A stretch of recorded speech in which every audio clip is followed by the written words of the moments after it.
conseiller en justice, mais également en réforme institutionnelle, si vous avez suivi la précédente formation sur le sujet. Vous m'avez déjà vu. Donc voilà, on n'est pas énormément, donc je pense que si vous avez une question, vous pouvez lever le doigt et je tâcherai d'y répondre le plus rapidement possible. Donc voilà, attendez, je fais ça. Ouais, voilà. Alors, voici notre ordre du jour. Désolé pour les slides que j'ai dû faire en vitesse parce que forcément, comme j'ai dû remplacer Jolan, la présentation enfin, la préparation de cette présentation a été compliquée. Donc, les slides ne sont pas les plus belles. Mais bon, voilà. Donc, voici notre ordre du jour avec une introduction qui tentera de déterminer quels sont les principaux problèmes qui grèvent notre système judiciaire actuel et une analyse au cas par cas des principaux problèmes et des mesures nécessaires à mettre en place. Donc, lors de la confection d'un programme, l'idée c'est toujours d'identifier un peu les principaux problèmes qui grèvent un système, en l'occurrence ici le système de justice et de police, et d'apporter des solutions à ces problèmes via des propositions. Donc, à travers le programme du MR, programme justice plus spécifiquement, on peut remarquer 4 thèmes pour moi qui sont principaux et qui sont les suivants. Donc, d'abord, la question du fonctionnement de notre police et de notre justice. Quels sont les moyens dont ils ont besoin? Quelles sont également les réformes structurelles à mener en leur sein? On a ensuite la question d'un certain laxisme, d'une certaine impunité ambiante dans notre système. Et je pense que ça, on est un peu les seuls en Belgique francophone à poser ce constat. Donc, on va parler d'exécution des peines, on va parler de l'ampleur également des peines qu'on applique à certains crimes. Et ensuite, on a la question du type de criminalité auquel la Belgique est confrontée. Donc, je vais parler évidemment de criminalité organisée, avec, je veux dire, les fusillades à Bruxelles et les tonnes de cocaïne qui se déversent depuis Anvers sur toute la Belgique. Mais également, on va parler de radicalisme et de terrorisme. Et enfin, on va aborder la question des prisons, qui est sans doute, je vais dire, centrale dans tout ce débat, avec les interrogations qu'elle suscite, surpopulation carcérale, criminalité en son sein, criminalité qui en découle, et détenus étrangers. Donc voilà, premier chapitre, la question des moyens à allouer à notre justice. Donc permettez-moi de commencer par la police. Celle-ci est effectivement se retrouve en fait avec certains services qui ne savent plus répondre aux réalités du terrain. On peut penser plus particulièrement, je pense, à la police judiciaire, qui est complètement désargentée et qui n'est plus à même de répondre aux défis que lui imposent les nouveaux types de criminalité auxquels elle est confrontée. Donc, une criminalité organisée qui est surpuissante avec énormément de moyens et d'argent, mais également de la criminalité de plus en plus digitalisée. Donc voilà, pour répondre à ces problèmes, il faut sans doute travailler sur la digitalisation de cette justice et tout plein de processus de modernisation. Donc, la proposition du MR dans le programme tel qu'elle est inscrite, elle est effectivement d'augmenter les moyens financiers de notre police. Mais comme on est le parti du pragmatisme, on ne propose pas vraiment des milliards sans une évaluation des politiques à mener. Mais également, on pense que la police, avec les moyens qu'elle a actuellement, elle peut faire beaucoup, beaucoup mieux. Donc, oui, un refinancement, mais sans promesse, comme les autres partis peuvent le faire, de montants mirobolants. Il y a d'abord des réformes structurelles qui doivent être menées. Donc, voilà, ce financement, il peut se faire à travers une des mesures qu'on a dans notre programme, qui est celle de la création d'un fonds contre la criminalité organisée, qui permettrait en fait d'investir le produit des infractions et des faits des organisations criminelles. Donc, à travers les amendes et les saisies, on pourrait financer notre police judiciaire. Donc, on a des exemples de chiffres qui sont assez mirobolants. Il faut savoir que la police judiciaire fédérale de Flandre occidentale, donc celle qui est en charge du port d'Anvers, a récolté depuis 2016 près de 170 millions d'euros, alors qu'elle a un frais de fonctionnement de 16 millions. Donc, investir dans la police judiciaire, c'est quand même, quand même très, très, très rentable. On a aussi un office des saisies, qui est l'organe qui rassemble toutes les saisies et les confiscations, qui, en 2022, a récupéré près de 115 millions d'euros. Mais malgré ces chiffres, impressionnants, on peut encore faire beaucoup mieux parce qu'on estime que les avoirs confisqués ne représentent que 2% des recettes annuelles de la criminalité. Donc en fait, 98% des recettes que la criminalité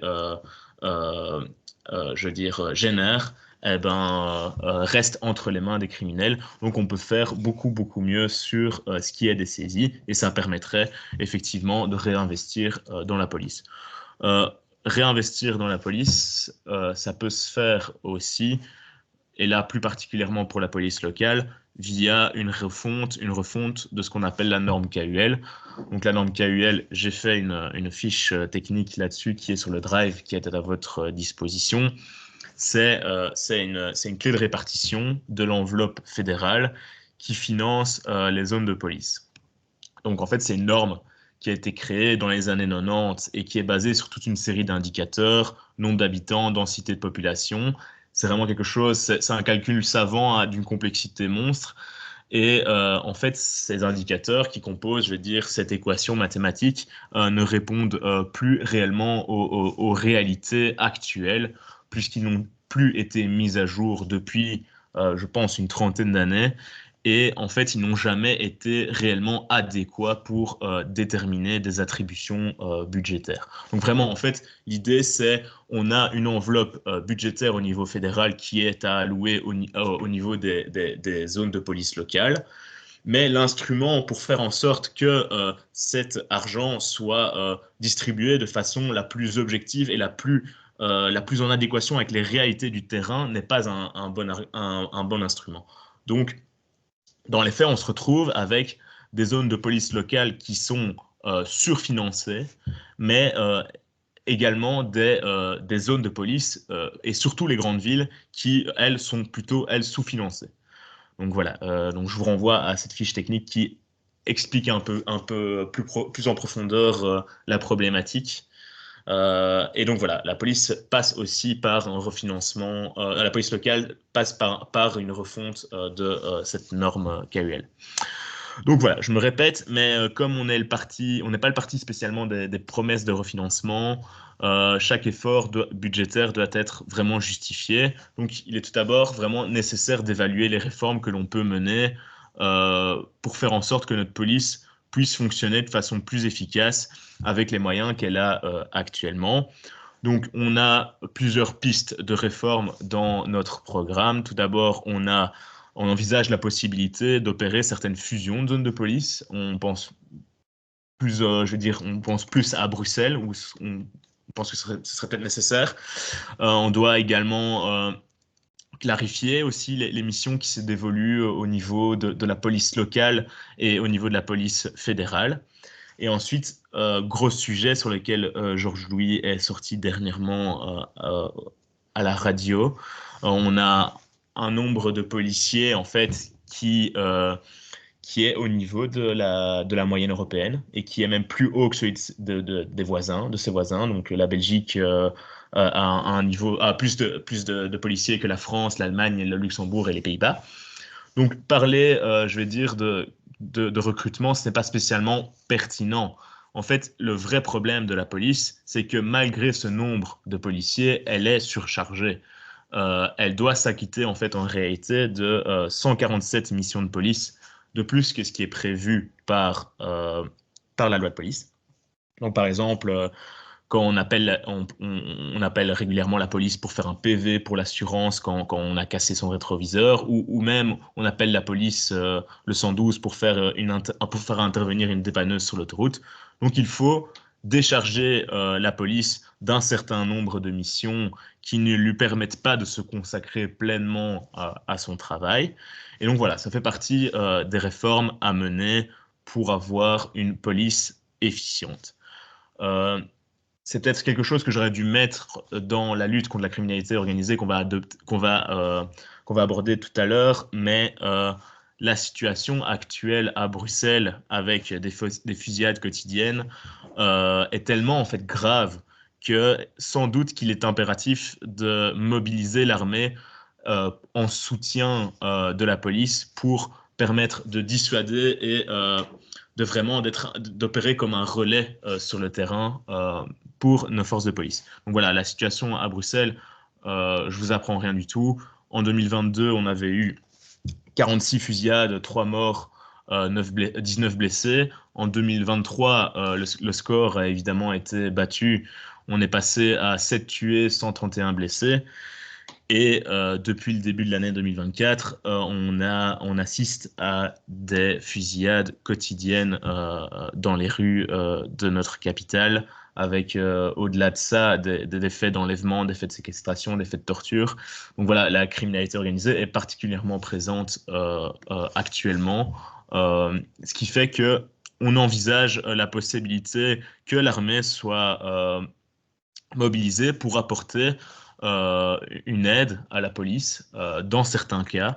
Il faudra sans doute revoir le cadre légal je veux dire, d'intervention de l'armée, euh, notamment par rapport à ce qui est des fouilles, à ce qui est des contrôles d'identité. Ça, c'est quelque chose je dois dire, c'est pas quelque chose qui est proposé tel quel, mais que l'on doit évaluer dans le déploiement de ces forces armées. Mais on pense aussi à des missions qui pourraient être, pour lesquelles l'armée pourrait être totalement pertinente. On pense notamment aux missions de la DAB, qui sont par exemple le transfèrement des détenus vers les cours et tribunaux, la sécurisation de certains sites stratégiques, comme par exemple des sites nucléaires, des infrastructures comme l'aéroport de Bruxelles, des ambassades, des institutions européennes. Également, avec l'arrivée de l'euro, des matchs de football, des manifestations, des événements. Je pense qu'à Bruxelles, c'est près de 4400 manifestations par an pour lesquelles la police locale est mobilisée. Il y a également aussi, je pense, une idée de faire en sorte que dans la lutte contre la criminalité, cette armée, elle soit présente sur le terrain pour dissuader la criminalité organisée, mais également en tant que, je vais dire, relais directement de la police sur le terrain. Donc voilà, attendez, hop, ouais, justice. Donc voilà, on a un deuxième volet qui est celui de la justice. Donc on est vraiment, je vais dire, dans la même philosophie que pour ce qui est du volet police. On n'a pas vraiment de promesse de refinancement sans réforme de fonctionnement de la justice. D'autant plus que sous cette législature, 500 millions d'euros d'efforts budgétaires ont été consentis par le gouvernement en vue d'améliorer le fonctionnement de notre justice. Donc voilà, on a fait, je veux dire, ça dépend parce que le budget de la justice, il est pas spécialement facile à comprendre, mais pour ce qui est du volet organisation judiciaire, fonctionnement des tribunaux, du ministère public, on est à plus 50% du budget qui est plus ou moins 1 milliard. Et comme se plaît à le rappeler notre président, on ne voit pas une énorme différence depuis qu'on a injecté 50% de moyens en plus.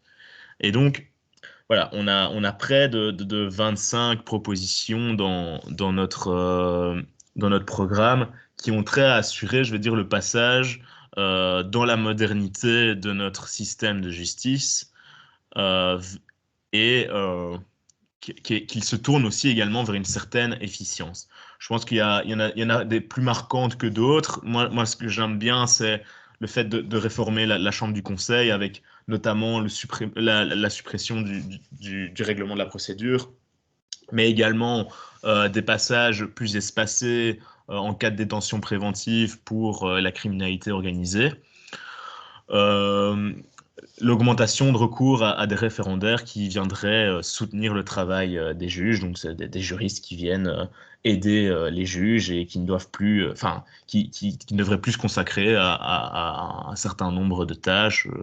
J'imagine notamment la rédaction, je veux dire, la première rédaction d'un jugement.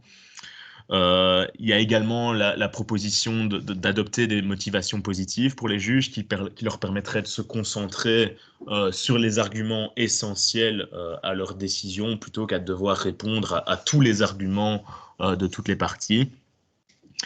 Et je pense également à l'évaluation des magistrats qui permettrait sans doute de tirer le meilleur de ceux-ci.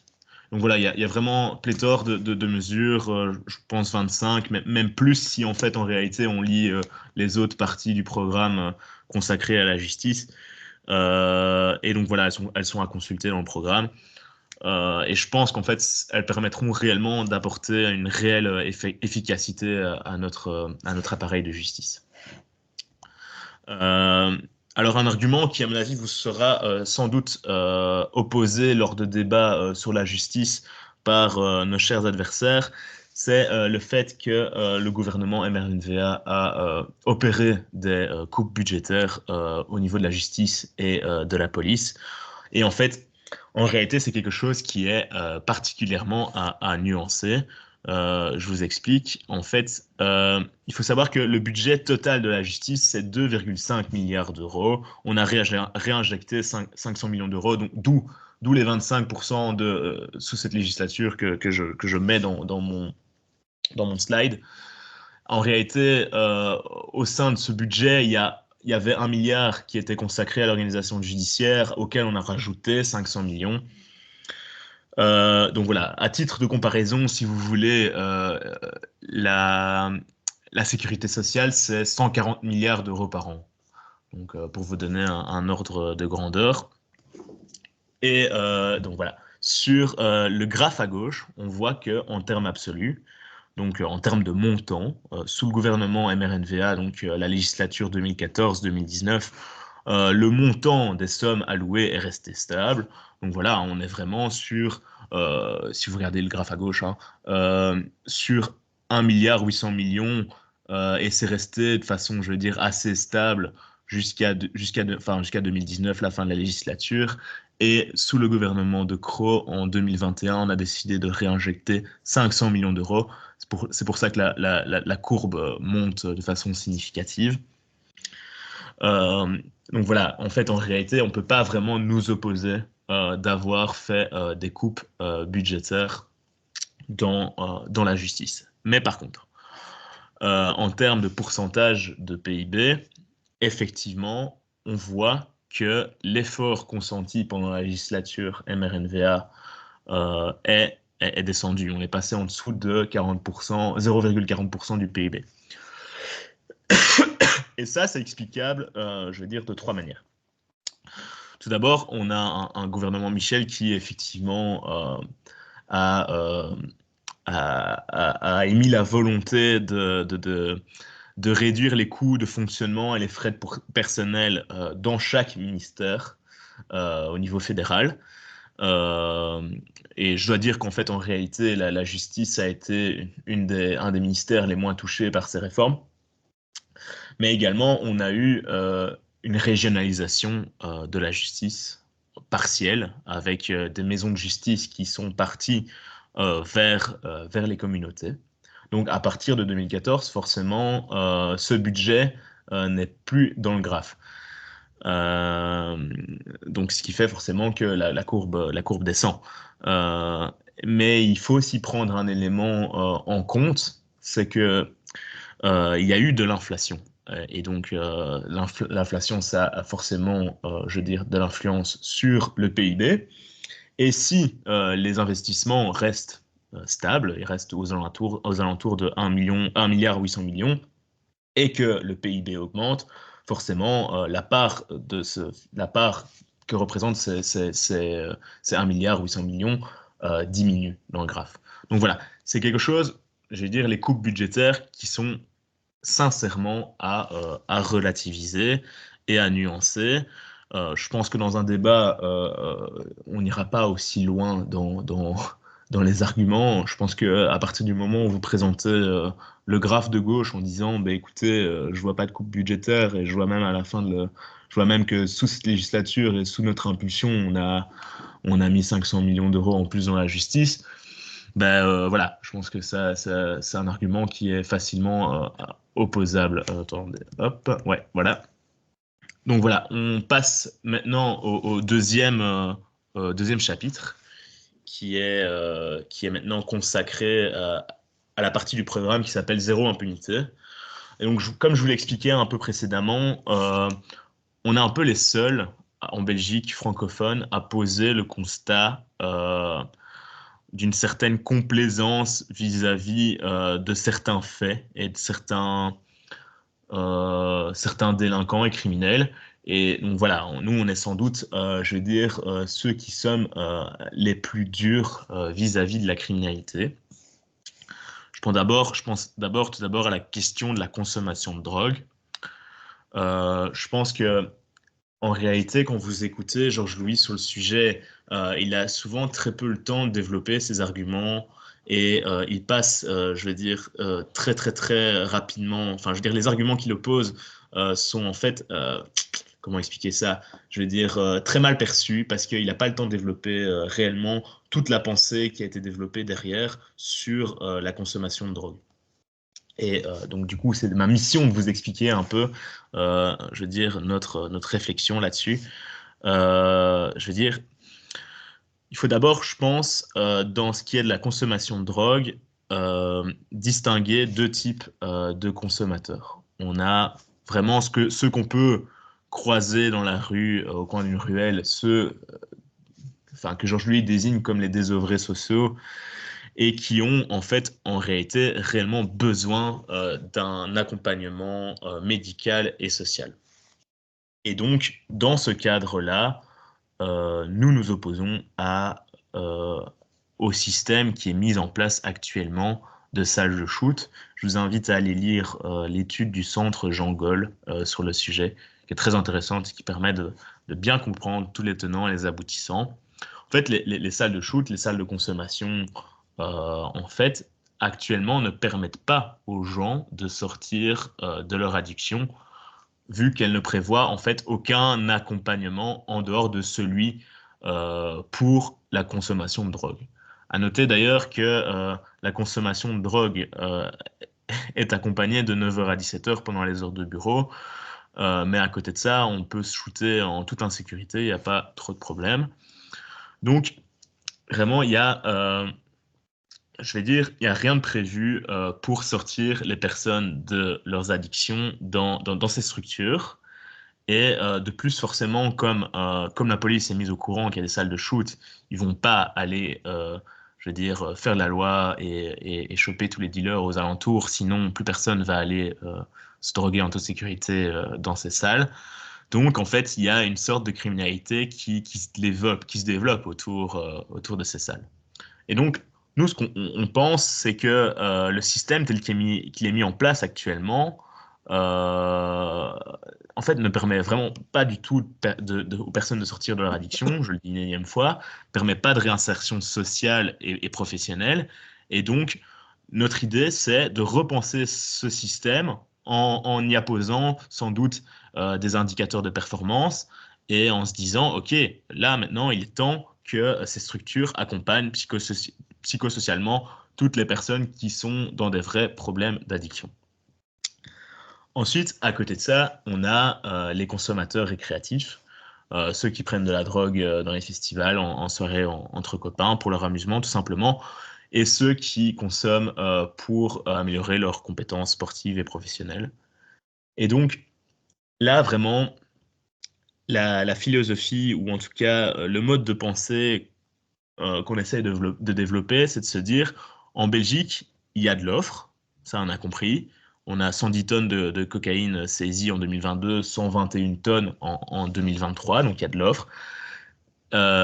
Mais il y a aussi de la demande. Et donc, dans la lutte contre la drogue, on considère qu'il faut s'attaquer à tous les maillons de la chaîne, du consommateur jusqu'au dealer, voire jusqu'à l'exportateur colombien. Mais bon, ça, c'est peut-être un peu plus compliqué. Donc, il faut vraiment s'attaquer à l'offre comme à la demande. Donc, à nos yeux, le consommateur, les consommateurs, ils doivent se rendre compte qu'en consommant, ils participent au financement d'organisations criminelles qui font des victimes, je veux dire, pas seulement dans des pays lointains, mais également chez nous, où on peut le voir à travers les fusillades qui ont lieu à Bruxelles. Donc vraiment, c'est pas que des entreprises qui font de l'achat-revente. Donc, ces consommateurs, on considère qu'il faut les conscientiser en les plaçant entre la carotte et le bâton, en faisant exécuter les peines de prison si nécessaire, en cas de récidive souvent, et en appliquant des amendes allant jusqu'à 10 fois la valeur de la drogue saisie. Donc, pour échapper à ce dispositif répressif, l'idée c'est de se dire, ok, si le consommateur veut échapper à ces sanctions, il doit s'inscrire dans un programme médical, comme c'est le cas, j'ai pu le voir à Charleroi et à Gand, ce qu'on appelle les Drug Treatment Courts, et qui en fait permettent de rapprocher des secteurs de soins de la justice. Donc en fait, à travers ces dispositifs, ces chambres, en fait, le justiciable s'engage à suivre un traitement thérapeutique dans lequel il s'engage en fait à ne plus consommer. Et s'il ne suit pas son programme, le consommateur est dans ce cas sanctionné. Et donc voilà, j'ai pas les statistiques sous la main, mais je sais que les taux de récidive sont particulièrement faibles et vraiment c'est des dispositifs qui, je pense, doivent être généralisés. Je pense que la philosophie de placer les gens entre la carotte et le bâton, c'est sans doute la chose la plus efficace dans ce type de situation. Alors, on a ensuite un constat quant à un constat je vais dire, d'impunité quant à l'exécution des peines. En fait, on a de nombreux cas de personnes qui croisent leur bourreau dans la rue quelques mois seulement après leur condamnation à des peines assez lourdes. D'ailleurs, je vais en parler un peu plus tard, été l'objet de beaucoup de ravatage médiatique dernièrement. Et donc voilà, on considère que ce genre de situation, ça porte vraiment atteinte à la crédibilité de notre système judiciaire, auquel, je veux dire, beaucoup de personnes ne croient plus, et également, les gens ne savent plus lire ce système judiciaire. Ils se disent, mais putain, désolé pour le putain, cette personne a été condamnée à 17 ans de prison et il sort 2 ans seulement après sa condamnation. Je ne comprends pas. Donc voilà, on est un peu arrivé à des cas comme ça, notamment dans le cas de permission de sortie. Donc la permission de sortie, c'est la possibilité de sortir de prison de façon ponctuelle.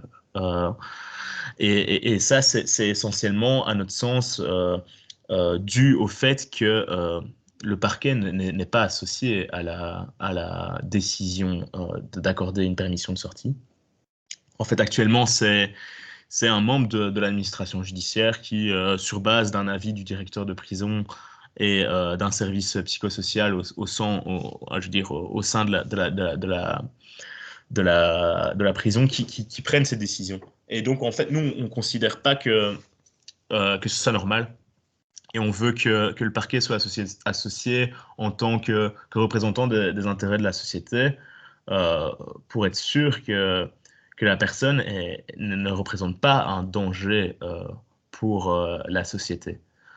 Ensuite, on a des détenus qui sont éligibles à la libération anticipée, en libération conditionnelle, au tiers de leur peine, même en cas de récidive. Donc ça, c'est typiquement le cas de Farid Hakimi. Je vous invite à suivre un peu ce qui se dit actuellement dans la presse. Georges Louis est sorti plusieurs fois là-dessus. Donc c'est typiquement le cas de Farid Hakimi, qui est en fait un homme qui a été condamné à 17 ans de prison en 2021 pour des faits de homejacking, notamment en lien avec l'affaire Stephen Powell, et qui a bénéficié d'une libération conditionnelle très très dernièrement, et qui a croisé sa victime au restaurant. Donc était condamné en 2021, mais à 17 ans de prison, mais on le retrouve dans les rues actuellement. Donc voilà, on considère que c'est totalement inacceptable. Et on considère du coup que les conditions d'accès à cette libération conditionnelle doivent être durcies. Notamment, tout d'abord pour les personnes qui sont en état de récidive. C'est pas le cas de Farid Hakimi, mais pour le cas de Farid Hakimi, Georges Louis est venu avec une proposition complémentaire et qui ne se trouve pas dans le programme, qui est de dire que dans le cas où une personne serait condamnée à plus de 15 ans de prison, celle-ci ne pourrait pas, on ne pourrait pas compter le temps qu'elle a passé en détention préventive pour le calcul du tiers de la peine pour bénéficier d'une libération conditionnelle. J'espère que vous en avez suivi, j'espère que c'était assez clair. Donc voilà. On a ensuite un problème également en Belgique, c'est que la Belgique est devenue une sorte de refuge pour les criminels.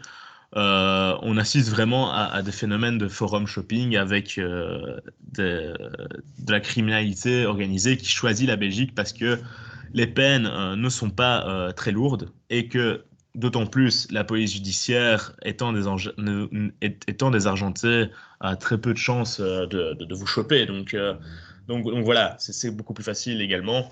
Je dois vous dire que j'ai déjà eu plusieurs cas, je veux dire, de PV de justice devant mes yeux où je voyais des détenus ou des prévenus plutôt qui disaient qu'effectivement ils choisissaient la Belgique parce que parce que on était nuls et que dans d'autres pays ils savaient très bien qu'on allait leur taper beaucoup plus fort sur le visage, quoi. Donc voilà.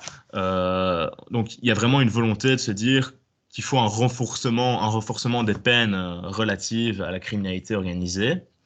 Donc à titre de comparaison, si vous voulez savoir, le trafic de drogue au Royaume-Uni, c'est passible de la perpétuité. En Belgique, c'est passible de 15 ans de prison, mais forcément, du coup, avec la libération conditionnelle, on sort de prison après 5 ans. Donc voilà, on veut absolument éviter que le crime organisé choisisse notre pays. Et pour cela, je pense il s'agit d'être dissuasif en appliquant des peines plus graves pour ce genre de faits. On a ensuite la question de la comparution immédiate, qui est une question qui est de nos grandes revendications. Donc, l'idée, c'est vraiment d'apporter une réponse pénale immédiate, parce que ça a beaucoup plus de sens que de juger des délinquants des mois, voire des années plus tard. Donc, la procédure de comparution immédiate, en s'inspirant du modèle français, permettrait de juger des faits simples et clairs dans un délai très court. Comme fait simple et clair, on peut penser aux faits de délinquance urbaine, notamment. Et cette procédure, en fait, permet d'avoir un grand respect du principe de présomption d'innocence. Il faut savoir qu'en Belgique, actuellement, on a un système de comparution immédiate qui a été mis en place tout dernièrement, mais sous la pression du Parti socialiste et d'écolo, on se retrouve avec un système qu'on considère comme inopérable parce qu'il requiert en fait l'accord de la personne arrêtée pour passer en comparution immédiate. Donc voilà, on doute très fortement que des personnes vont accepter ce genre de deal. Et donc voilà, ça renvoie un peu au calendrier grec. On a un troisième chapitre qui lui va plutôt traiter de la question du type de criminalité auquel la Belgique est confrontée. Il y a évidemment d'autres types de criminalité, mais évidemment c'est ceux qu'on aborde dans notre programme. On aborde la question de la grande criminalité organisée, qui est assez omniprésente sur notre territoire. Je vais sans doute me répéter par rapport à ce que j'ai dit précédemment, mais l'idée, c'est vraiment d'avoir une vue d'ensemble de notre plan d'action pour lutter contre ce phénomène. Donc voilà, contrairement à PTB, je veux dire pour PTB, au Parti Socialiste, pour lequel j'ai lu les programmes, euh, on ne veut pas faire de la lutte contre la criminalité organisée un remake de la lutte contre la lutte des classes. En fait, l'idée, vraiment, on le voit à travers leur programme, c'est ils ne veulent s'attaquer qu'au top de la pyramide, à Al Capone, comme dirait Raoul Debo. Et on pense, nous, de notre côté, que le phénomène, il doit être combattu à tous les échelons de la pyramide, de façon coordonnée, stratégique. Et pour cela, on a toute une série de propositions. Tout d'abord, à Bruxelles, il y a un manque de leadership assez flagrant. Donc, il faut trouver un vrai leader dans ce qui est de la politique criminelle. Donc, pour ça, il faut nommer un procureur du roi le plus rapidement possible. Donc voilà, malgré les revendications communautaires des deux côtés, il faut passer au-delà de ça et trouver un procureur qui n'est plus nommé depuis, je pense, 5 ans. Il faut également des moyens pour la justice, avec un cadre des magistrats qui serait rempli pour répondre au nombre de dossiers grandissants sur Bruxelles. Il faut également renforcer la police judiciaire. Il faut savoir que pour cause d'incapacité d'enquête, cette police judiciaire, elle se retrouve avec une explosion du nombre d'affaires classées à 157%. Donc c'est assez édifiant. Donc il faut permettre de recruter des profils spécialisés, des enquêteurs dans tout ce qui est décryptage de technologies, veiller à un financement du personnel en matériel. Et donc voilà, je rappelle, il y a la possibilité, à travers une de nos mesures, de financer la police et la justice à travers l'argent des saisies et des confiscations. On a également l'armée en soutien de la police à Bruxelles, dans une situation qui est complètement dingue. Et enfin voilà, c'est quelque chose que je vous expliquais déjà précédemment. L'idée, c'est aussi également de frapper le petit consommateur, le vendeur, comme je disais également l'exportateur colombien, à travers des sanctions fortes. Donc ça, c'est vraiment ce que je viens d'expliquer précédemment sur l'exécution des peines et sur la lourdeur des peines dans le précédent chapitre.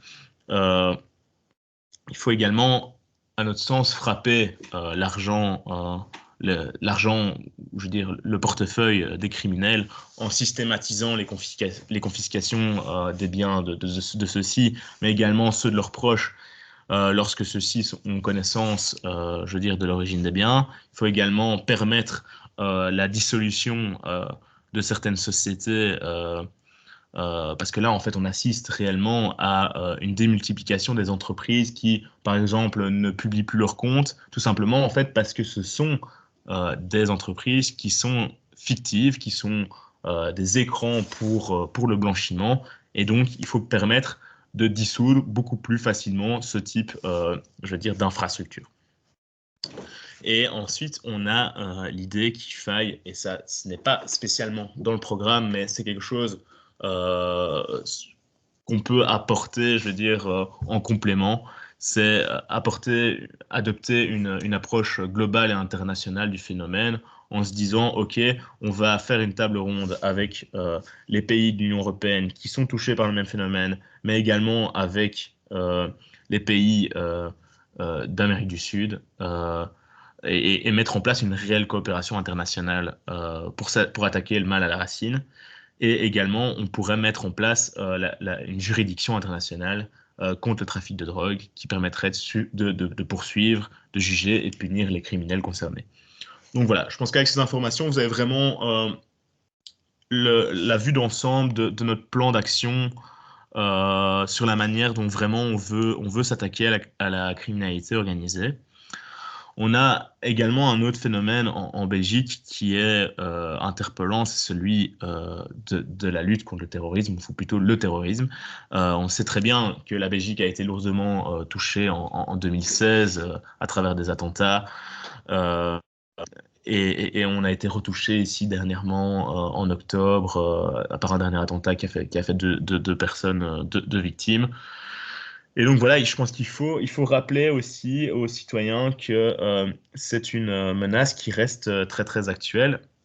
C'est un phénomène qui est par sa nature assez pernicieux et qui frappe au moment et à l'instant où on s'attend le moins. Donc il faut rester vigilant.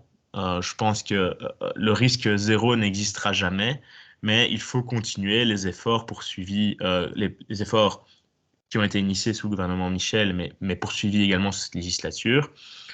Et il faut combattre en réalité le radicalisme et l'islamisme en amont et punir les faits et les actes terroristes à hauteur de leur gravité en aval. Donc pour ça, on a vraiment un programme assez complet, je dois dire, avec tout d'abord de la prévention, tout d'abord chez les jeunes qui sont sans doute les personnes qui sont le plus touchées enfin, qui sont pas les plus touchées, mais qui sont les plus faciles à radicaliser.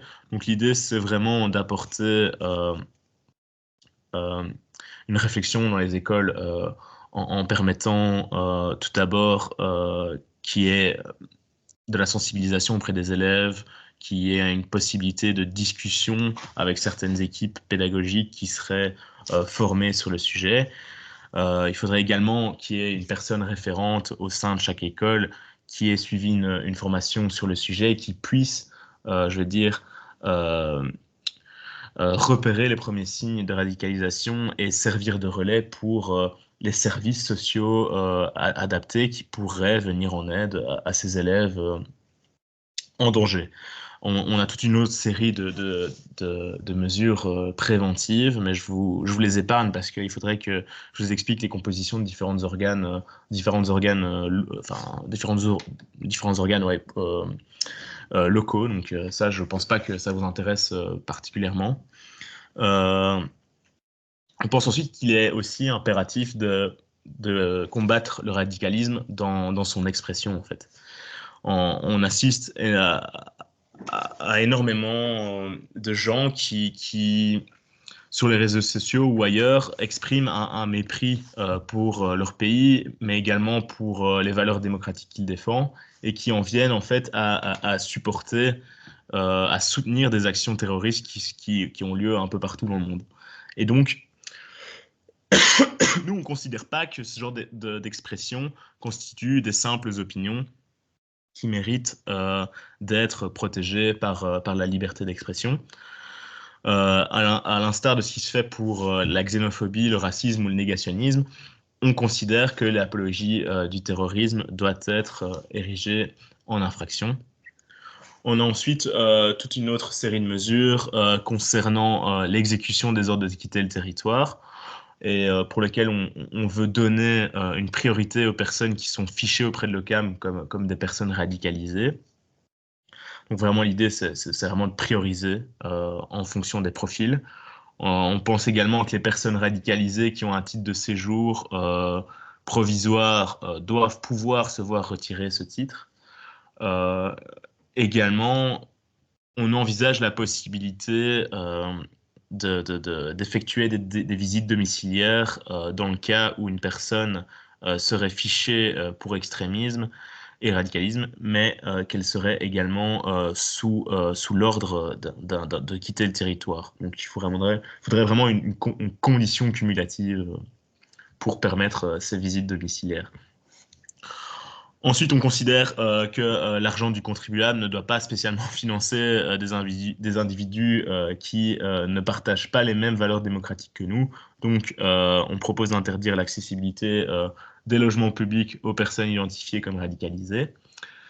Et on a la question des peines incompressibles, comme ce qui se fait en France, et pour, pour laquelle, pour lesquelles plutôt, enfin, Salah Abdeslam en fait a été sujet à une de ces peines incompressibles.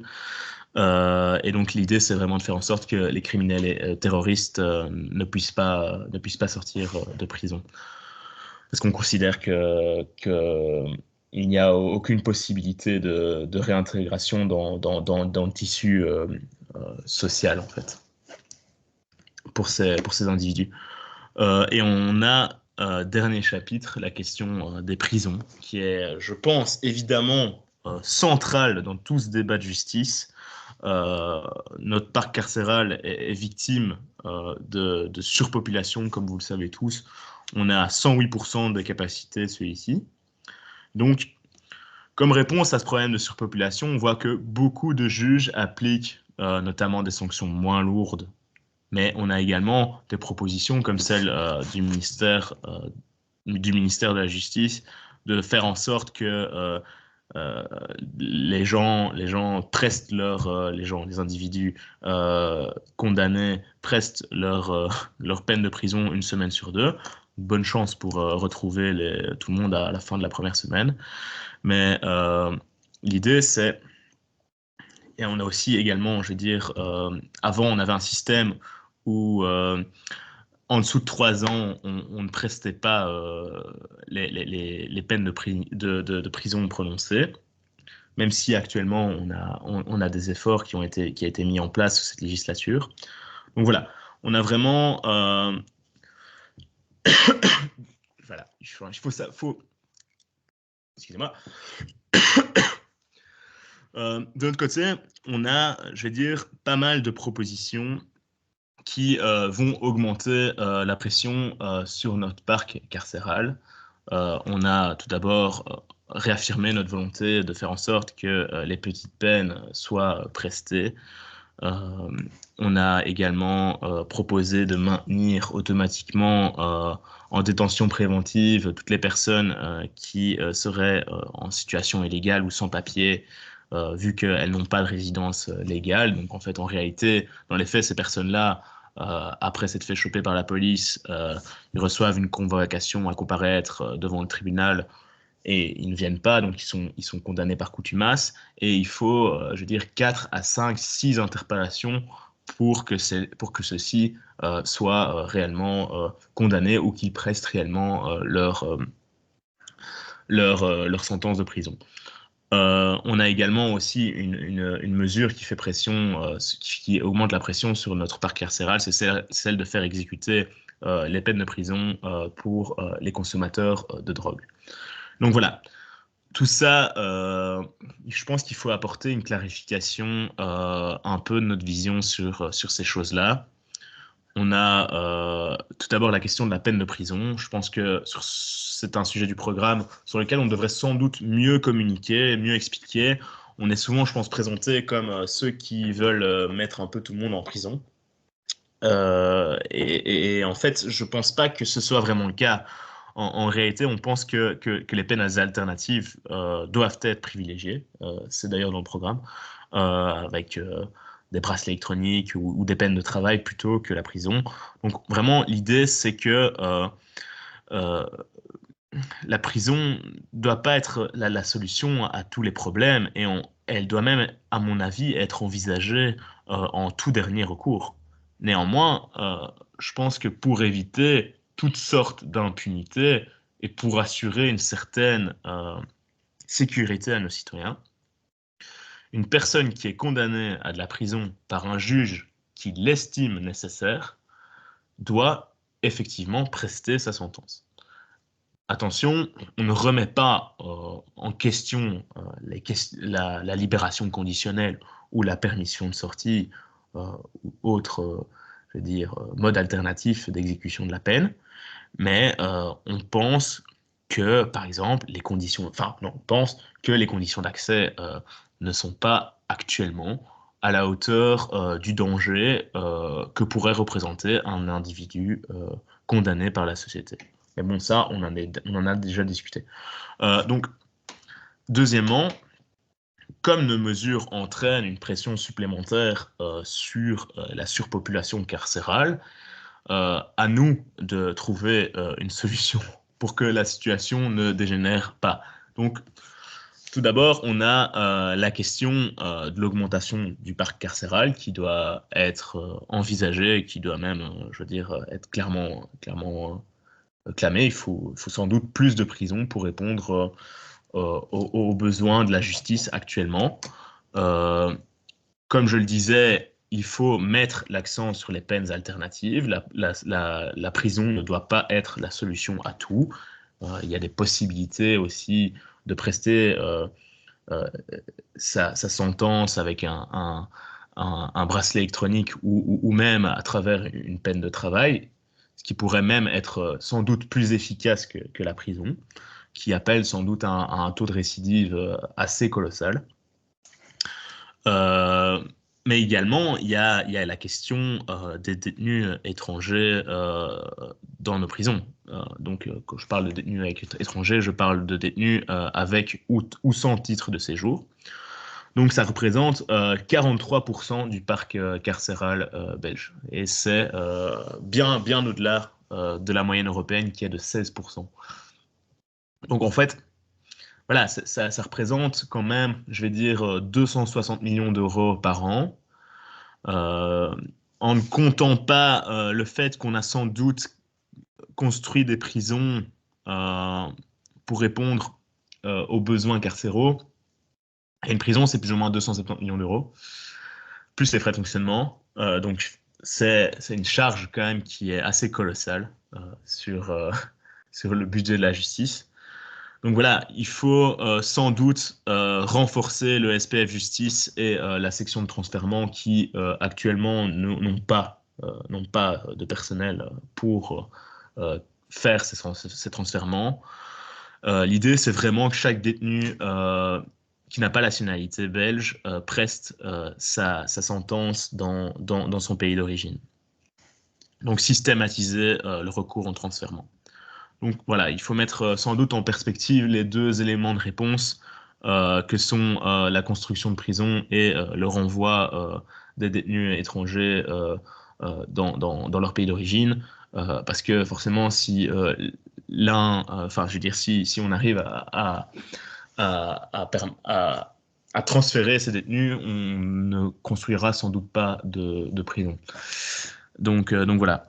Concernant les prisons, on a toute une autre série de propositions. Je ne vais pas aller énormément dans le détail, mais on a la pénalisation de l'introduction de matériel dans les prisons. Je parle d'armes, je parle de drogue, je parle de GSM, qui en fait génère de la criminalité au sein des prisons, mais qui également génère de la criminalité en dehors, parce que certains criminels arrivent à gérer leur organisation criminelle depuis leur prison.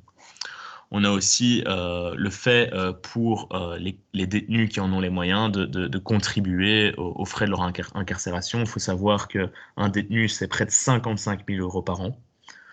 Donc c'est assez colossal et on a voilà, toute une autre série de propositions pour renforcer notre administration carcérale.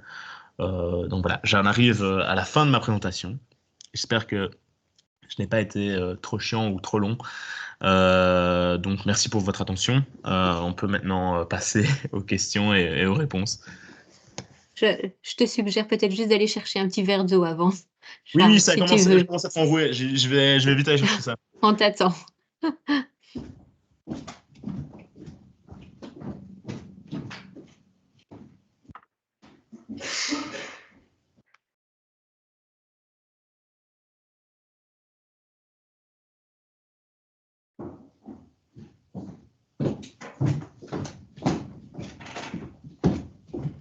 Hop, je suis de retour. Donc voilà. Combien sommes-nous encore? Je ne sais pas. Je ne sais pas parce que c'est masqué, parce que nous avons une main levée pour une question. Oui, bonsoir. En fait, par rapport à ça, j'ai plusieurs questions. Bah, Je le dis encore une fois, comme je suis interprète, on m'appelle partout aujourd'hui. Encore, j'étais à la prison ici, la nouvelle prison. Et encore, je suis jeudi, quand je vais voir des gens, parce que je dois faire l'interprète avec les parents et tout, il y a des détenus, quand ils me disent, vous savez, la maman, elle me dit, et mon fils, quand je vais là-bas, il est encore agité comme avant, parce qu'il était consommateur. Et moi, elle m'a demandé que j'allais lui parler. Quand je lui ai parlé, je dis, tu fais quoi ici? Comment se fait-il que tu es toujours agité? Est-ce que tu reçois des médicaments? Mais oui, mais de toute façon, la prison qu'on nous a mis, c'est pas une solution parce que dans les balles de tennis, j'ai appris ça aujourd'hui, j'étais vraiment choquée. Dans une balle de tennis, ils la coupent en deux, ils mettent de la consommation et de la cour de l'autre côté, ils savent à quelle heure ils sont dans la cour et ils jettent avec de la drogue et ils consomment. Et j'ai dit, mais vous n'avez pas des surveillants à l'intérieur de la cour? Non, on nous laisse dans la cour et les agents pénitentiaires sont à l'intérieur. Il y a une sonnette, s'il y a une urgence, on sonne. Et il y a des disputes qui se répètent. Et j'en ai parlé à un des agents pénitentiaires sur place. Il m'a regardé, il m'a dit, oh, ben, on fera attention. Donc, à l'intérieur aussi, il faut mettre une discipline. Et puis, ils font des grèves, je les comprends, qui sont en manque de personnel. Et il y a du personnel qui est souvent en grève, mais à l'intérieur, c'est ce qu'il dit le garçon, on me met en prison parce que j'ai une sanction, je consommais et je ne savais pas ce que je faisais avec l'alcool, je fais un mauvais cocktail. Et à l'intérieur, c'est encore la même chose. Comment on peut expliquer que ces jeunes aussi ne le prennent pas à la légère, cette sanction de la prison? Parce qu'il y a aussi des juges qui prennent des décisions, reste 3 mois ou 2 mois, et puis il est encore à l'extérieur. Je suis tout à fait d'accord. Je l'ai déjà toujours dit, moi je suis entre deux cultures, je suis d'origine turque. Mon papa, quand il nous a élevés, on était en Belgique, il nous a toujours dit, ne me ramenez jamais la police à la maison, mais demandez-moi ce que vous voulez. Donc la justice, c'est une discipline. Comment on peut faire aussi quand on a un policier qui me dit, Madame, on sait qu'il y a eu des faits graves, mais il faut avoir plusieurs dossiers, un, deux, trois, que ce soit répété, pour que cette personne soit bien sanctionnée. Mais il va avoir un mort peut-être. Donc, ce n'est pas à ce moment-là qu'on va sanctionner la personne. Et de les remballer. Moi, je m'excuse de l'expression, je vais peut-être un peu très dur. Bagage et dégage chez toi alors. C'est ton problème dans ton pays. Donc, ce n'est pas du racisme. Je ne pense pas qu'il y a du racisme en Belgique. Je suis née en Belgique. C'est parce que vous en avez ras-le-bol et vous avez raison. Parce que dans le pays comme la Turquie, la Bulgarie, la Roumanie, les Bulgares et les Roumains, les Polonais, c'est des consommateurs vraiment très hauts. Et souvent, pour l'instant, c'est les Bulgares qu'on a des problèmes à la place de la Reine, qui est pas loin de chez moi, de Saint-Josse. Mais c'est tous les jours, ça se répète, tous les jours. On a encore eu 2 garçons qui sont décédés récemment. Consommation, la vente, elle est devant, en public, devant tout le monde. Et c'est ça que je voudrais savoir. Comment ils vont renforcer cette discipline même dans la prison? Parce qu'à l'extérieur, c'est autre chose, mais à l'intérieur, ouais. ça continue. Et les JSM, vous avez raison. Apparemment, il y a des agents pénitentiaires aussi qui les rentrent. Oui, bien sûr, mais en fait, ce qu'il y a, c'est que, bon, moi j'avoue être pas celui qui connaît le mieux par rapport à la question de la prison, mais en fait, en réalité, tout ça est bien connu les gardiens de prison sont bien au courant. Ils sont même, et ça, je pense que c'est pas quelque chose à dire en débat, mais ils sont même souvent complices et impliqués dans ce genre de trafic. Donc l'idée, et je ne sais pas si c'est dans le programme, mais je sais que c'est quelque chose qu'on défend à OMR, c'est la volonté de faire un screening déjà, donc d'avoir réellement les antécédents de ceux qui sont des gardiens de prison et de faire en sorte qu'ils aient la meilleure formation. Euh, Ensuite, vous parliez d'introduction de matériel en prison. L'idée, c'est de criminaliser ce genre de fait, parce qu'en fait, en réalité, et c'est un peu comme vous parliez de l'exemple de la balle de tennis, mais c'est un peu comme dans les films, hein. Il y a Je suis choquée. dans des saucissons Franchement, j'étais des gens choquée. qui mettent de la drogue, et en fait, ce n'est pas quelque chose qui est criminalisé, qui n'est pas, enfin, qui est puni en tant que tel. Donc voilà, ce n'est pas un acte délinquant. Donc voilà, il y a toute une série d'autres mesures dans le programme pour renforcer, je veux dire, les agents pénitentiaires. Donc voilà, il y a vraiment de la criminalité en son sein et qui en découle et qu'il faut totalement combattre. Je pense qu'effectivement, il faut aussi faire en sorte que, comme vous le disiez, les peines fassent peur. Ça, Plus sévère. c'est quelque chose, je pense, au-delà plus sévère, oui, bien sûr, mais il faut, je pense, au-delà de ça, sans doute rentrer dans une culture un peu plus de respect des forces de l'ordre ou des respects de certaines règles. Je pense que des fois, 5 ou 20 ans, ça ne change pas grand-chose en termes de peur. Je pense qu'il y a alors c'est contraire à ce que dit Georges Louis, des fois, ce que je vais dire ici, mais je pense que euh, le fait d'être condamné à 5 ou 20 ans, ça ne rentre pas spécialement dans l'équation des gens quand ils commettent une infraction. C'est plutôt le fait de se faire choper. Et donc là, il faut renforcer les moyens de la police judiciaire et de la police tout court pour que, en réalité, chaque coin de rue, il y a un policier pour être présent et pour répondre directement aux besoins. C'est ça, je pense, le réel enjeu. Le Faire problème peur, aussi, faire peur, c'est surtout pour la criminalité organisée qui nous le dit clairement que ici, c'est Dissuasif. beaucoup plus simple. Donc voilà, il faut être beaucoup plus dissuasif par rapport à la criminalité organisée. Pour toute une série d'autres faits, je suis pas sûr que ce soit nécessaire. En réalité, il faut imposer une culture de responsabilité Mais et une... s'ils veulent avoir peur des peines, à mon avis, la peine doit être lourde. Parce que sinon, les gens vont se dire, enfin, c'est déjà un peu ce qu'ils se disent, quoi. Il y a plus de peur, en fait. Quand on voit un Oui, flic, oui, on n'a non, pas peur. j'entends, mais je Enfin, pense que nous, on a ça, peur, ça n'est mais... pas applicable à tous les faits. Je pense qu'en termes Ouais, de ouais, criminalité ouais. organisée, c'est le cas, bien sûr. Mais pour toute une autre série de faits, pas spécialement. Euh, Mhm. donc voilà. Oui, non, mais la question est assez vaste hein, de base, donc je dois dire que Ouais, je réponds à énormément de choses, mais je veux dire, ouais, mais par rapport aussi au renvoi de détenus étrangers, je pense pas que ce soit une question de racisme, d'autant que, je veux dire, dans le c'est une question de programme, logique. Ouais. oui, c'est une question de logique, et juste de responsabilité, on Mhm. attend de quelqu'un qu'on accueille, enfin, je veux dire, c'est simple, l'allégorie, elle est, j'invite quelqu'un dans ma maison pour un dîner, j'espère qu'il va pas tout casser, c'est simple. ben, Euh, vous Non, savez, mais il faut savoir, c'est ce que j'entends aussi souvent les parents ou quoi. Moi, hier, mon voisin, mauvaise consommation, drogue et alcool. Vous avez une maman retraitée et un papa retraité, de peur. Ben, je les ai pris à la maison ici, ils ont eu peur. Le garçon de 38 ans, il a tout cassé à la maison. La maman, elle me dit, c'est des personnes d'origine de la Bulgarie. Il faut vivre aussi avec une personne qui fait cette mauvaise consommation. C'est une peur pour les parents. Et le garçon, quelques heures après, il s'est réveillé, il a dit, ah, c'est moi qui a fait tout ça.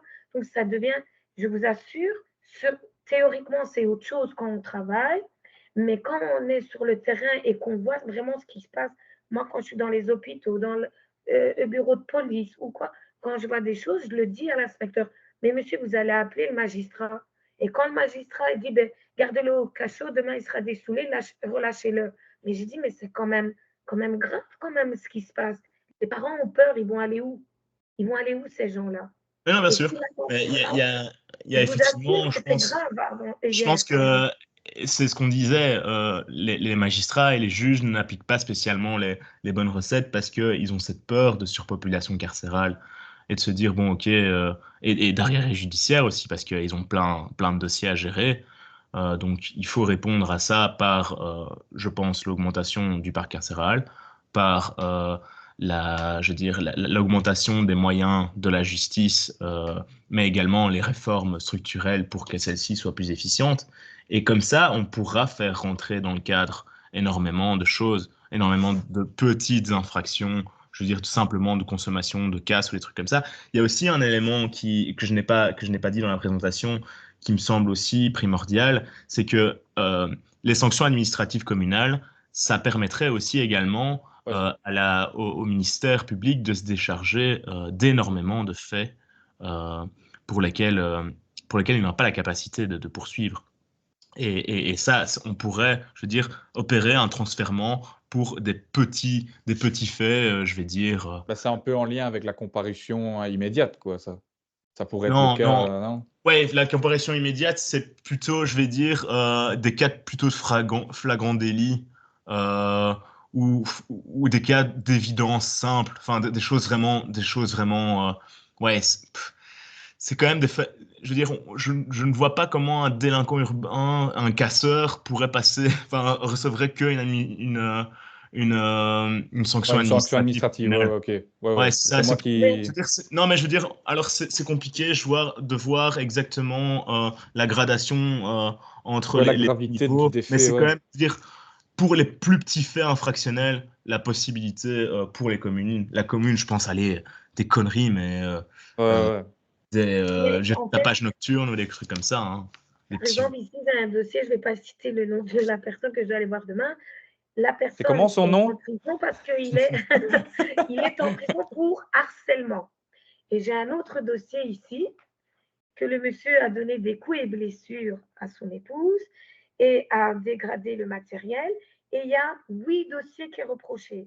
Alors, à l'époque, je ne vais pas donner le nom de la juge, mais qui est en pension en retraite, qui était en collaboration avec un autre avocat, qui travaille sous traitance. Il m'a dit, ne vous inquiétez pas, Madame Gunness, vous pouvez prévenir la famille que Madame Intel, avant de prendre sa pension, on s'est arrangé, on est des bons amis, on va essayer de rassembler les 8 dossiers pour que monsieur soit acquitté. Et effectivement, il a été acquitté. Il est sorti, je lui ai dit, attention, je te fais l'interprète, ne me dis pas que tu n'as pas compris. Une goutte d'alcool, c'est fini. Il rebelote, 2 semaines après, la dame m'appelle, mon mari, quoi est blessé, on arrive avec la police. Là, maintenant, il est en prison. Il va être entendu. Mais il a fallu donc tout ça, et maintenant, c'est refaire le travail à zéro. C'est une perte de temps aussi. C'est mobiliser la police à chaque fois pour rien. Et les juges et les avocats, vous le savez sûrement, s'entraident entre eux. Et ça aussi, il faut arrêter, il faut stopper ce. Parce qu'il faut vivre, encore je l'ai dit à la juge à l'époque, vous devez vivre ce que la dame est en train de subir à la maison. Il ne faut pas. Elle avait des preuves, elle avait tout, cette dame. Donc, à chaque fois, c'était rebelote. Seulement après le 8e dossier, il avait mis de l'ammoniaque dans les yeux de quelqu'un, des coups de couteau sur le visage de la dame, il a séquestré son enfant. Et c'est tout des trucs qui est lourd. Donc, on ne peut pas laisser avec un dossier comme ça partir. Et l'autre garçon, il a cassé la porte de la maison parce qu'il n'arrivait pas à l'ouvrir, il a donné un coup de pied. Le propriétaire a porté plainte, il est en prison. Ouais, non, c'est effectivement assez interpellant. Je pense Je que m'excuse, hein, mais je le constat voudrais. global, voilà. J'espère qu'on va Et- gagner la campagne parce que je suis la première à dire ok, c'est bon. Je prendrai des pétitions, des signatures de partout pour dire il faut vraiment mettre cette loi sévère. Malheureusement, elle doit être sévère. Oui, bien sûr. Moi, j'ai 3 questions, peut-être plus ciblées par rapport à ce qui a été dit, mais j'ai pas eu le temps de noter ou ça m'a échappé. C'était la loi police, par rapport au nombre de faits max, c'est ça, par Ouais, an? C'était combien que tu avais dit, Charles? 147, mais je vais faire une note là-dessus que enfin, je vais surtout la mettre sur le drive. 147, donc voilà. Ça, c'est le nombre, que prévoit la loi police Non, par c'est rapport. au-delà. On est à 147 au-dessus de ce qui est prévu par la loi de Ah ouais, police. OK, voilà, c'est ça. Ouais, non, mais c'est des petites, je veux dire, des petits actes qui font que sans doute le, les procédures de police sont totalement grévées et ils n'arrivent pas à se concentrer réellement sur leur mission essentielle. Et je pense qu'il y a, mais ça, je pense pas qu'il faille le dire en débat, mais il y a énormément de choses qu'on pourrait privatiser aussi. Ouais, ouais, ouais. Et alors, il y avait aussi, la permission de sortie. Ouais, Tu parlais tout à l'heure de l'administration judiciaire qui pouvait l'octroyer avec c'était qui? c'est le directeur de l'établissement pénitentiaire et je pense le service psychosocial de l'établissement pénitentiaire Ah, également. voilà. C'est pour la Attends maison parce de. que ça s'est Ça complètement c'est dans le déconnecté. programme tel quel, je pense. Donc tu disais, c'est l'administration judiciaire, Ouais, c'est et SPF qui? Parce que Justice, en fait. Ah ça a oui, ok. complètement planté ici, j'ai plus rien entendu, Ok, bah, c'est le SPF Justice sur base d'un avis rendu par le, le directeur de la prison et du service psychosocial de la prison également. Ok. Et alors, il y avait aussi, oui, tu parlais tout à l'heure de, parce que ça c'est ce qui revient souvent sur la table quand on dit oui, il faut augmenter les moyens de notre justice et de la police. Oui, mais sous le gouvernement Michel, vous avez coupé les budgets. Et tu Ouais. parlais tout à l'heure de la cause. Et c'était, quelle était la raison réelle en fait par rapport à cette volonté de couper les budgets? Alors, euh, alors, il y a d'abord, on n'a pas vraiment opéré de coupe budgétaire parce que le niveau budgétaire restait le même. On est resté à 1 milliard 800 millions, 1 milliard 900 millions, plus ou moins un Mhm. point et 5 ans. Ce qu'il y a, c'est que par rapport au PIB, effectivement, il y a une descente. Il y a trois causes. D'abord, l'inflation qui influence le PIB, donc forcément, la part de budget diminue si le PIB augmente. On a aussi le fait que le gouvernement Michel a décidé, oui, en raison de budgétaire, hein, je veux dire, c'est des coupes, hein, sans être réellement des coupes, mais on a décidé que dans certaines administrations publiques, on enlevait, je pense, 20% de frais de fonctionnement global et 10% du personnel. Donc c'est ça, Mhm. enfin, c'est ça qu'on a fait. Ok, ok. Bien sûr, mais le taux d'investissement est resté le même. On a juste décidé de mettre les moyens Ailleurs. ailleurs, Ouais, ouais, ouais. ailleurs. C'est un transfert Et il y a de. une troisième raison, c'est qu'en fait, il y a il y a déjà une régionalisation partielle de la justice. En fait, les maisons de justice sont passées vers les communautés. Donc, tout ce budget qui était alloué aux maisons de justice ben, n'est plus comptabilisé dans cette courbe, en fait. Ouais, ouais. Ok. Mais du coup, parce que je viens seulement d'avoir, Christelle, le lien je viens seulement de demander aussi à Jolan, le lien par rapport à la plateforme. C'est là-dedans qu'il est le programme plus détaillé, parce que celui qui est sur le site internet, Oui, c'est oui, beaucoup de c'est ça. blabla. En fait, Euh, sur l'espace candidat, vous allez avoir, il y a vraiment trois zones spécifiques. Une zone où vous avez un espèce de shop qui vous est réservé pour faire campagne, où vous pouvez acheter différents accessoires estampillés MR. Vous avez une zone qui est plus une bibliothèque politique, comme on l'a intitulé. Et là, ouais. vous allez retrouver les comparaisons de programmes. Vous allez retrouver des fiches sur des thématiques précises où en quelques points, on vous explique et en tout cas, on précise la position du MR sur ces thématiques. Vous allez retrouver aussi des argumentaires. Vous allez simplement retrouver aussi, par exemple, c'était un petit travail de fourmi, mais le programme a été divisé juste dans ces grandes thématiques. Comme ça, vous avez juste les parties, vous voulez avoir la partie agriculture, vous l'avez directement à disposition. Et alors, vous avez aussi une zone qui est plus une bibliothèque administrative. Et là, ce sont des documents qui sont plus en lien avec l'organisation électorale, qui vous concerne probablement un peu moins, mais qui concernera plus vos directeurs de campagne, mais Mhm. auxquels vous pouvez également avoir accès pour voir un petit peu comment se déroule tout ce processus électoral dans lequel vous vous êtes engagé. Donc, voilà. Mais vraiment, la partie bibliothèque politique, je pense qu'on doit arriver quasi maintenant à une centaine de documents différents. Je Donc, t'envoie une n'hésitez pas. trentaine de documents bientôt, Christelle. Voilà, mais elle s'enrichit jour après jour. Là, je viens de recevoir encore des documents en enseignement de notre conseillère en charge de l'enseignement, surtout l'enseignement supérieur. Donc, voilà. Je vais dire, n'hésitez pas à y aller régulièrement parce que régulièrement, elle est up, Ok, comment ok. dire, actualisée en tout cas. Voilà, Exact. n'hésitez pas. Ça marche.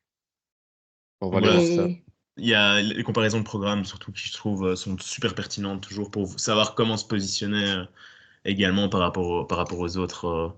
En justice, c'est totalement essentiel. Je pense que on n'a pas, on a vraiment je veux dire, des dissonances et par rapport aux autres partis, peut-être moins avec les engagés, forcément. Mais quand je vois les comparaisons de programmes avec l'UPS et Écolo, ben, on n'est pas du tout sur la même longueur d'onde. Donc ça, je vous invite à les parcourir. Je vais les finir ici fin de semaine, je vous promets. Mais c'est vraiment hyper intéressant en justice. Alors je sais pas si c'est vos matières et sur lesquelles vous allez, je vais dire, argumenter, mais c'est vraiment hyper intéressant. Donc voilà. Voilà. Eh ben, parfait. Je pense qu'on peut Merci. clôturer ici la formation. Un tout grand merci en tout cas pour Merci à votre vous. présence. Peut-être juste vous demander de faire un peu de la publicité autour de vous à vos colistiers. N'hésitez pas à les informer. On a beau essayer d'envoyer des mails, des WhatsApp et des choses comme ça, mais on se rend compte que on arrive peu à mobiliser plus de candidats. Donc voilà, si vous avez l'occasion de faire ça autour de vous, d'en parler et de communiquer, voilà, n'hésitez pas. Ouais, Un grand pas de merci, souci. merci Charles et une bonne soirée Bonne à soirée. tous. Merci Merci, Christelle, au revoir. merci Charles. Au revoir, bonne Merci. soirée. Bonne campagne à tous. Ouais. À vous aussi. Merci.